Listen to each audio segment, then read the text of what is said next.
Goddag folkens, velkommen tilbage til en episode af Hogwarts Legacy. Vi starter ud fra sidste episode af, hvor vi skulle til at køre bossrummet for The Trial number 2.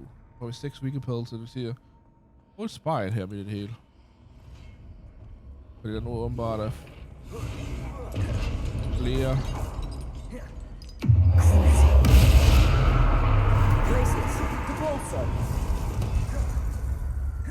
Expelliarm, Confringo. Pis, jeg ved det ikke.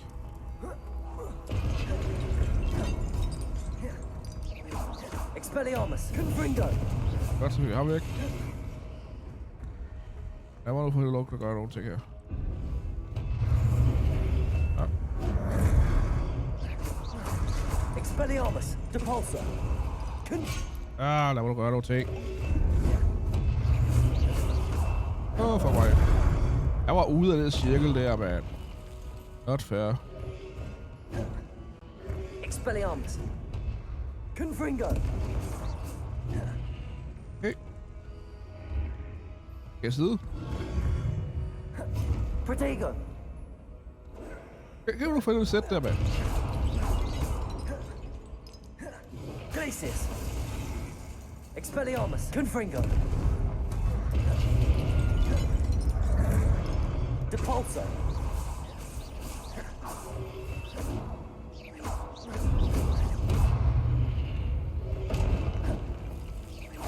Expelliarmus. Confringo. Men jeg skal lige sige, at jeg må bruge mit forsvar i stedet for det der. Protego.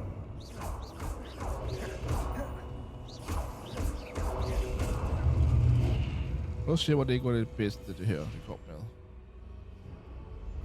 Ja, der har vi ham. For mig. Confringo.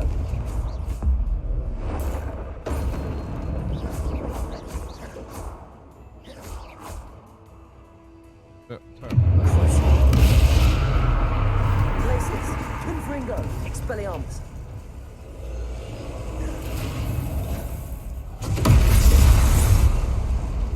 Accio. Defender. Arresto momentum. Confringo.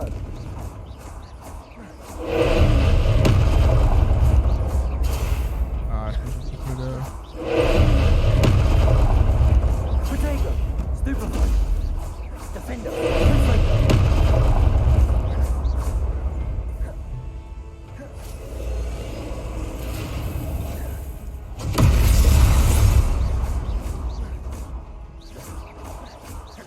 Defender.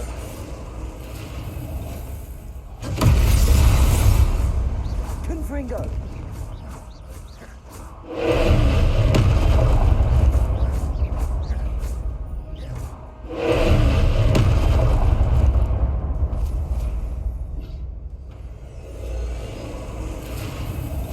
Arresto momentum. Jeg tror, jeg begynder at forstå, hvordan jeg skal gøre det der. Okay. Jeg tror, hvordan jeg skal være i år. Defender. Confringo.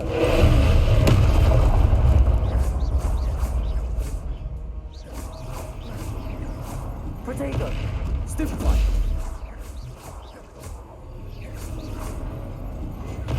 Stupefy. Defender. Confringo. Stupefy.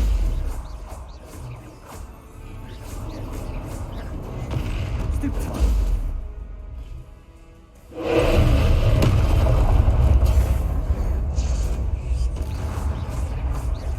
Defender. Confringo. Jeg tror lige at forstå, hvordan fanden jeg følger det der med.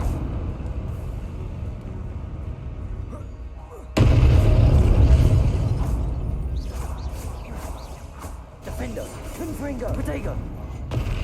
Stupefy. Stupefy.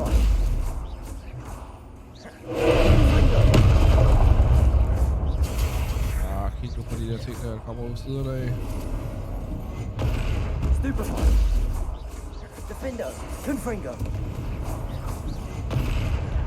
Ja, forkert. Knap at trykke på. Protego. Det var ikke der var. Der var ikke der var det. Stupefy.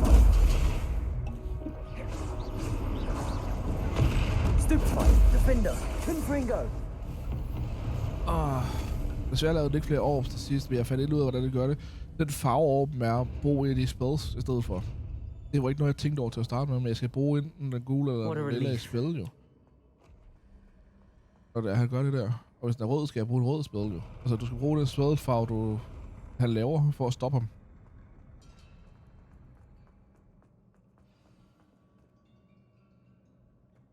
Ja.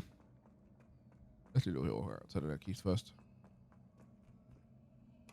Ja, altså, jeg vil sige, det var faktisk nemmere den her gang her, end det var før. Jeg døde ikke den her gang her.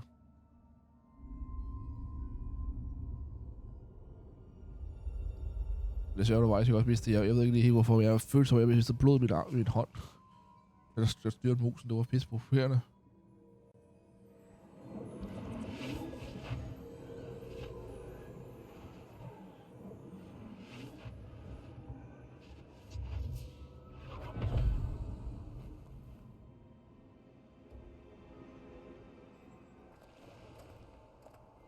I must say I'm curious to hear of Isadore's travels.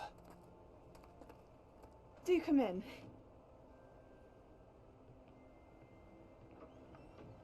Please, have a seat. Isadora, we are all most intrigued to hear. We're ready. I've something to show you. Father, these are my colleagues from Hogwarts. Father hasn't spoken since my brother died. On my travels, I confirmed that which I've always believed. That we have the power to take away pain.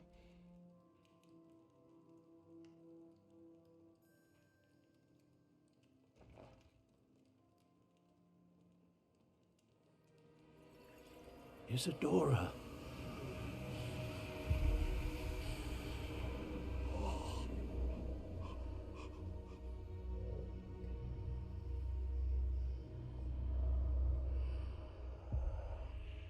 What have you done?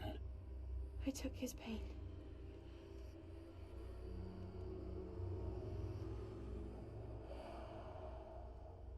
This is uncharted magic, Isadora. You can only see what has been sealed in the jar, and we do not know what power that may hold.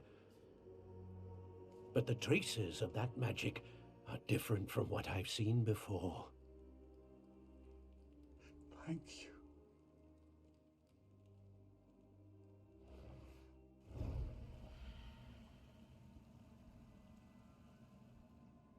Ah.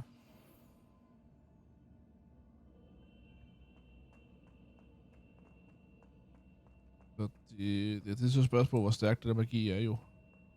Og hvis du samler nok af det, fjerner alle folks pain og sådan noget ting, og kan vide, om det, hvor stærkt det magi det så bliver. Og hvor ondskabsfuldt det bliver. Det giver jo lige pludselig måske lidt mere mening omkring, hvad det var, Ragnarok You're back. samler. And in one piece, no less. It's because I'm that good. It's good to see you again. Professor Rookwood told me about what happened at Rookwood Castle. In light of the dire circumstances in which we find ourselves, it is most fortunate that someone so competent is following this path. Thank you, Professor. I shall keep the second artifact safe as you've advised. Jeg kan Good. ikke se de der brillerne syg. Are you ready to move on? What was the glowing strand that Isadora pulled from her father's chest? It was pain. You will understand more about her actions as you complete the trials. I'm ready for whatever comes next. In that case, introductions are in order. Allow me to introduce former Hogwarts headmistress, Neve Fitzgerald.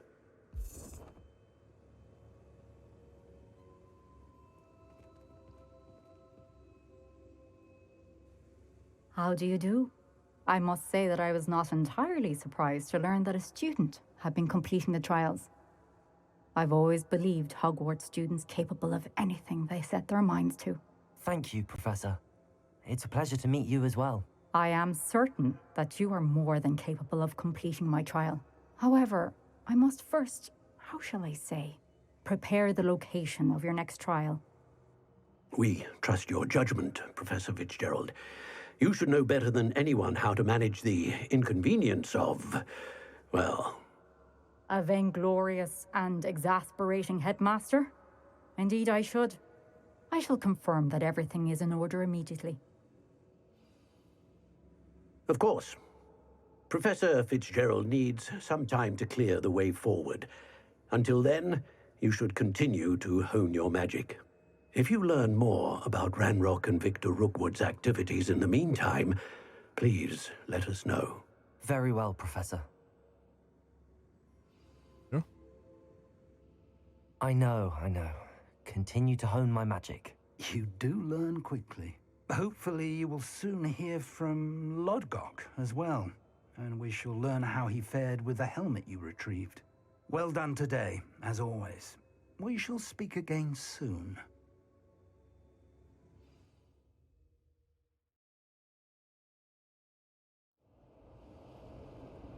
Ja, vintertegn.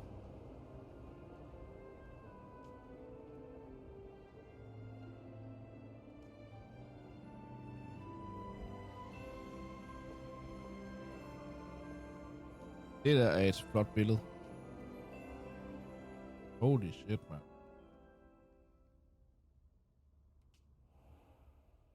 Det får alle blurry til at være virkelig, virkelig flot billede, vil jeg sige. Er du sindssygt. Well, no time, no lease. Completed the trial.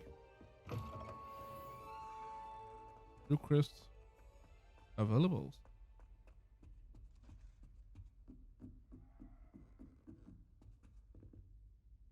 Aloha Mora.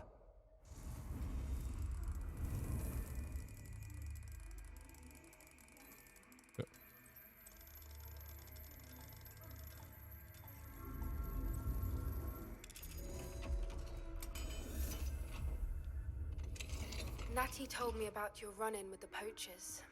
I have some news about them as well. Can you meet me soon? I fear that some of what I uncovered has to do with you. Okay. Det er jo aldrig godt at vide.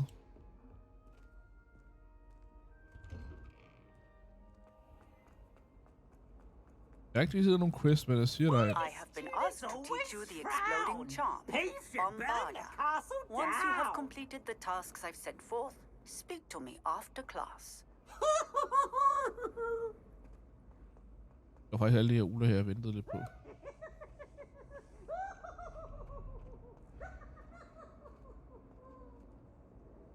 Hello, Mr. Moon. Oh, greetings! Any luck removing some more of those demiguise statues? I actually have some moons for you. Oh, thank you. The fewer of these statues I see, the better. You keep your eye out for others, and I'll teach you more about Alahamora. I'll keep an eye out for more demiguise statues and see if I can bring you more moons.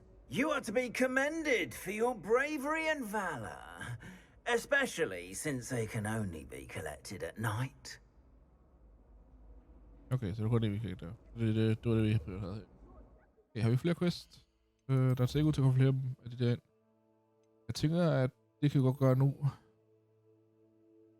Acquire a deadly call with the knapsack. Try a giant purple toad with the knapsack. Bombardo kunne være faktisk måske meget godt at have fat i.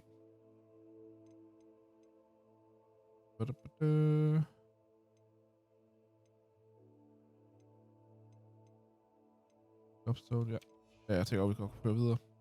Og så jeg går videre, det er fordi det der lige præcis kunne godt have noget at gøre med, hvad hedder nu. Hold da op.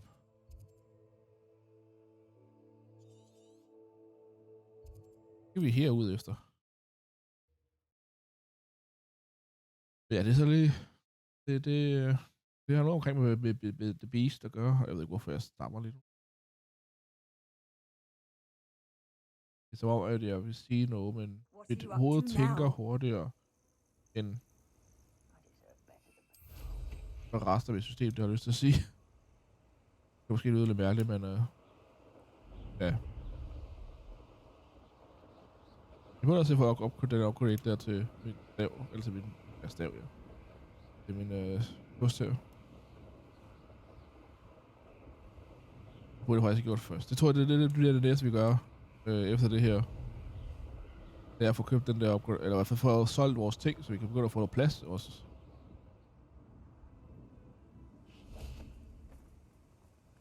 Is Highwing all right? Natty told me what the two of you did. Yeah. Highwing's fine. I'm keeping an eye on her. She's safe, Poppy, I promise. Good. Whatever the poachers are up to, I want Highwing far from it. You said you had news about the poachers, and that some of it had to do with me. It did. I overheard them talking in the Hogshead, and did you know that they have orders from Victor Rookwood to capture you on sight? Does this have anything to do with Rookwood and Harlow coming for you in the Three Broomsticks after the troll attack? It does, somewhat. But at the moment, I'm more concerned about what else you heard the poachers are up to. Fair enough. But I hope you'll let me know if I can be of help, especially after what you did for Highwing. Does the name Horntail Hall mean anything to you? I'm afraid not. Why? What is it? The poacher's best kept secret, apparently. The name came up twice, but they never went into detail. I also overheard one of them bragging about all the gold they're making, at the expense of innocent creatures, undoubtedly. The poachers spoke of this area, and I thought if we searched around a bit, it might give us clues as to what they're doing. If you ever meet my gran, this trip never happened. Not to worry, Poppy. If I ever meet your gran, I shall not speak a word of this. I normally tell her everything. She might be my best friend after Highwing, but she knows how I feel about the poachers. I think she worries I'll do something ill-advised. Whatever gave her that idea? This way. Ja, er der ikke godt at vide. Hvem har dog givet hende den idé omkring også, at du vil gøre noget ill-advised? Det kan da ikke være alle de actions, du laver gang med dem. A centaur. Tread carefully. An entire castle to roam, yet you choose to wander here. Please, we don't want any trouble. We're simply passing through. Do you take us for fools? That we do not notice more and more of your kind around here, in league with the poachers? We aren't involved with them. If anything, we want to see them stopped. I hope for your sake that is true. Our kind is swiftly losing patience with the poachers and those they work with.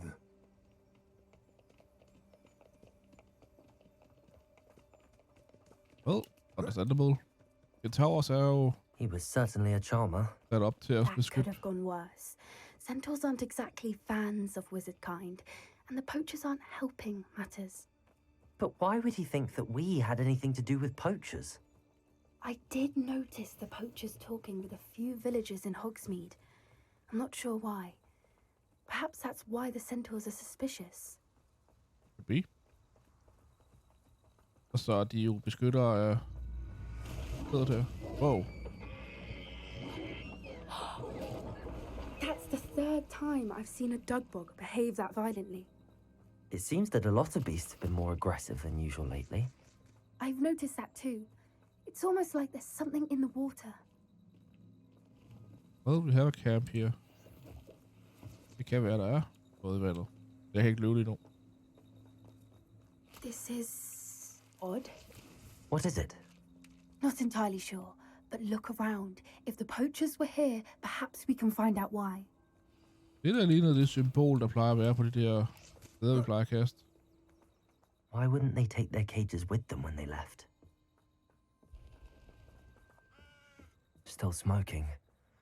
They can't have been gone long. Yes, let it full again. Freaking... dyr i den der. Det var det, jeg sagde, jeg skulle have solgt det. Og du er ikke... Du er ikke... Du er ikke så valuable. Jeg vil sige, vi skal ned og sælge ting efterfølgende det her.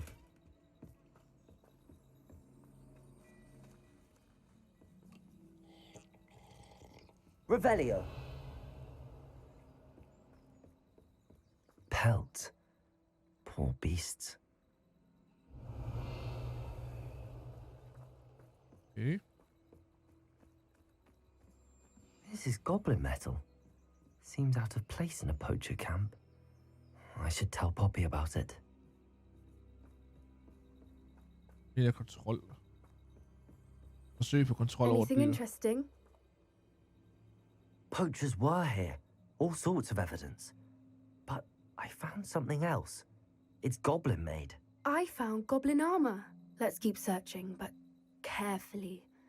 Merlin only knows what's going on here.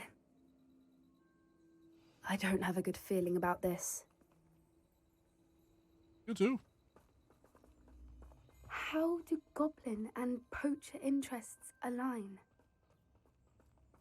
Look, down there. Definitely poachers. No creatures, though. So what are they doing out here? Let's take a closer look. They won't be happy to see us. Should we use disillusionment? Or perhaps a less discreet approach? Hard to say from up here. Let's get a better lay of the land. Starter ud med at være usynlig, og så senere så går vi derad, og vi kan finde måde at gøre det her på. The Ministry ought to loosen the reins on the dark arts. No better Provokere, totalis. Men da vi skal kæmpe mod det, så bedre vil jeg sige.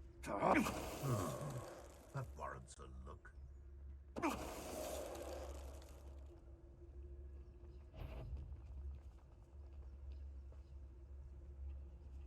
There's a power. Confringo. Arresto momentum.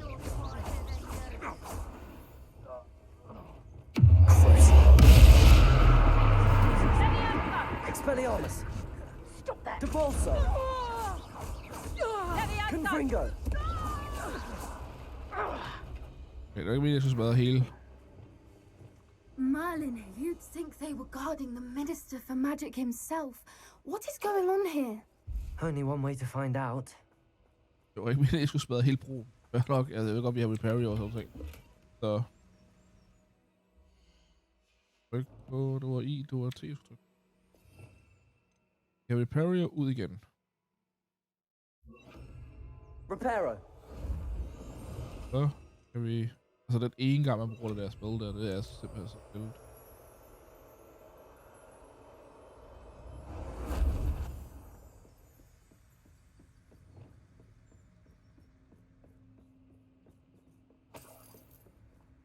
Give me your money. Jamen, jeg giver ikke, kan se. Hvor vil jeg leve med? Endnu et telt. Så ved Archie. What in Merlin's name? Are those dragons?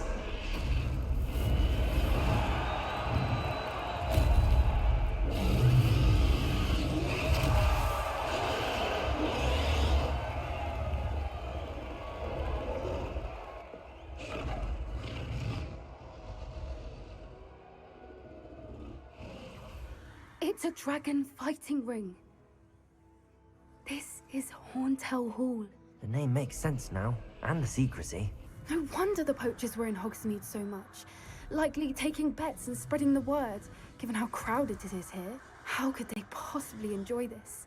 The centaurs have every right to be disgusted with wizard kind. There must be more dragons here. The poachers are far too greedy to run a fighting ring with only 2 dragons. We should take advantage of most eyes being on the fight and look around. But be discreet. You especially can't afford to be spotted. That's true. One foot in front of the next and quiet as can be. I think I heard something. Don't know what Victor was thinking, striking a bargain with Provokere, totalis.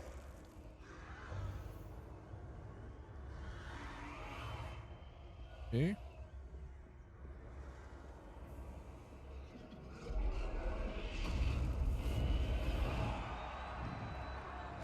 Have you heard from your family? Has either of your brothers come round to our way of thinking? Will they join us? Ah, they say we go too far. The violence isn't going to get us what we want. I say, if every last wizard is run through with a blade, then violence is going to get me precisely what I want. Sickens me to work alongside any of them. Petrificus totalis.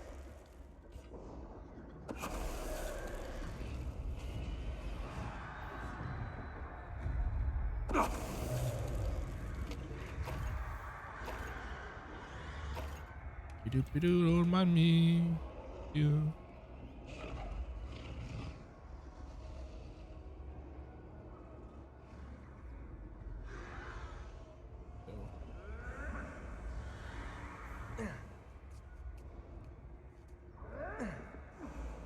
Really like that.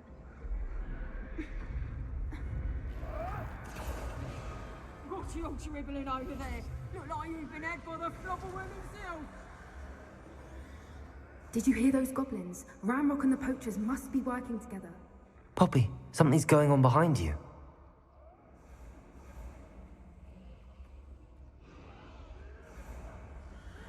What's going on down there?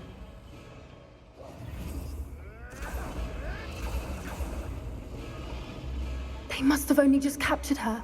She's putting up quite the fight. Not a fair one, though. Not with her chained up like that.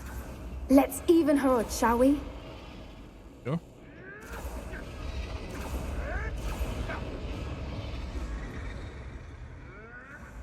Oh, that's a brilliant idea.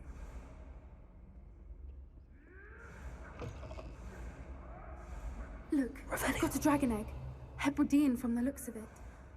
Can't leave it here, not with the plans they likely have for it. Jeg havde ikke tænkt mig at lade den blive her. Hvorfor kan jeg ikke få lov til at løbe eller gøre noget, mand?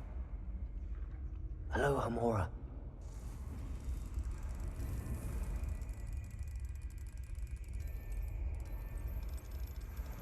Okay, så man kan bare ikke køre fuld speed ahead.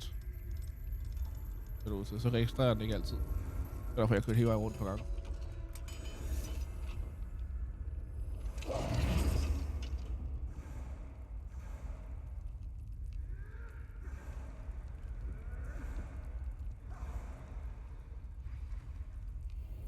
All right, I have the egg.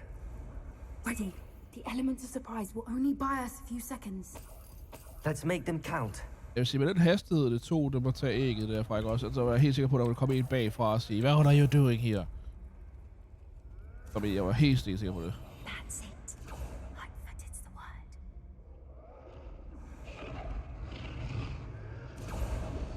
Careful! Ramrock will want his dragon intact. Petrificus totalis.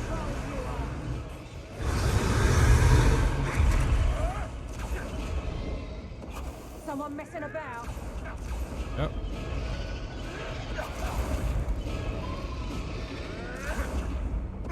Show yourself. Expelliarmus, the voldsom. Confringo. Would you like me to put you down? How did that feel? Well, that's what I got.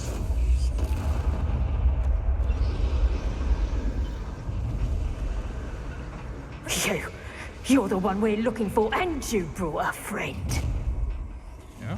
Time to get Accio. You made a mistake. Defender. You may want to back for more. Not the brightest child. The lamb returns to the wolf. I see foliage. Here. What have you got? I'll have taken your life. Levioso! Here I'll find you. Levioso! Defender. Nice try! Jeg kan ikke nå at læse, hvad der står derovre ved, fordi der er så mange, der attacker mig på samme tid, mand. You will not survive this. Okay, fuck you. See how you like this? Like to talk to dragons, do you? There'll be more of that. An intruder! Glacius. Pruning. Levioso!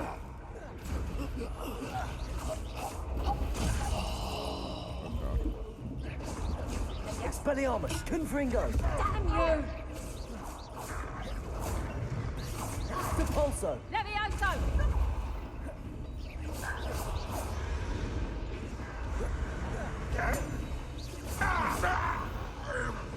Det var det. We don't have time. We need to free her now before more show up. I know.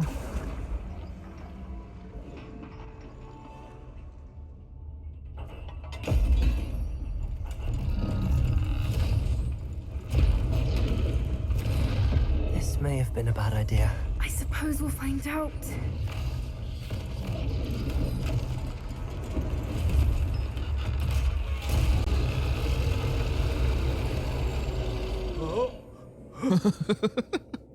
Huh?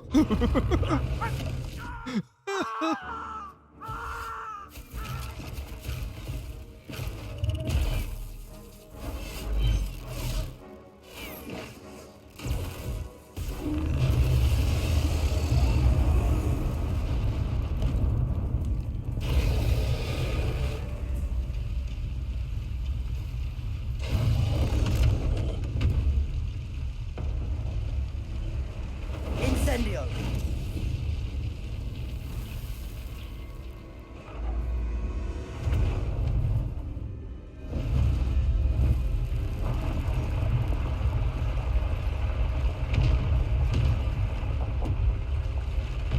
Det er der på tide at gå ud. This way!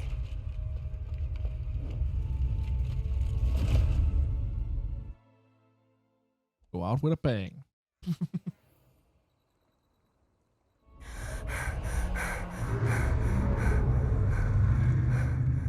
That was a Hebridean black. I'm guessing the egg we have belongs to that dragon. Okay. I don't think she knew they had her egg. She wouldn't have left without it. What now? She didn't exactly leave us a calling card. I don't know. Nothing about this day was expected. Not the goblins, and definitely not the fighting ring. The last thing I planned on was a dragon egg.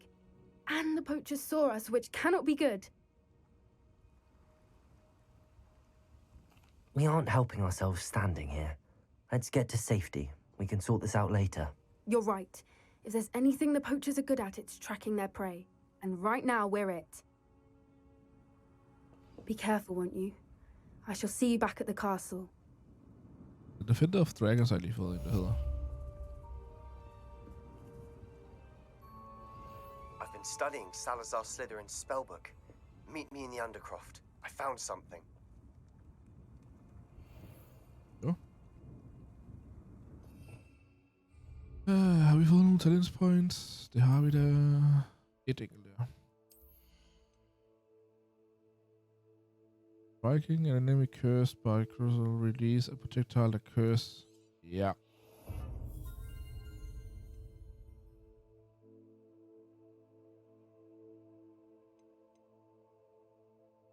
Enduring curse. The curse effect remains on enemy for a longer period of time. Well. Det var faktisk det, jeg skulle kigge på der. Og nu skal vi tilbage til Hogwarts. Der er nok Grand Stærste, og det var ikke det, jeg sådan lige skulle helt over til.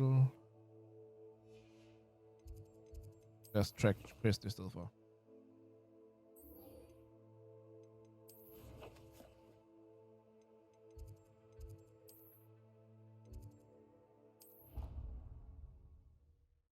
Jamen, så fik vi da også lige både befriet en grave. Jeg tror så, vi blev angrebet en drage til at starte med. Det bliver så også den sidste del af episoden her, folkens. Jeg vil sige tusind tak for I så med. Jeg håber, I har hygget jer. Transformation spell. After you've completed the required tasks, which I'm certain will prove useful in finishing your field guide, attend my class to learn the new spell. Afterwards, we will discuss your progress thus far in the term. Super. Tusind tak for I så med, folkens. Til sidst i næste episode. Hej.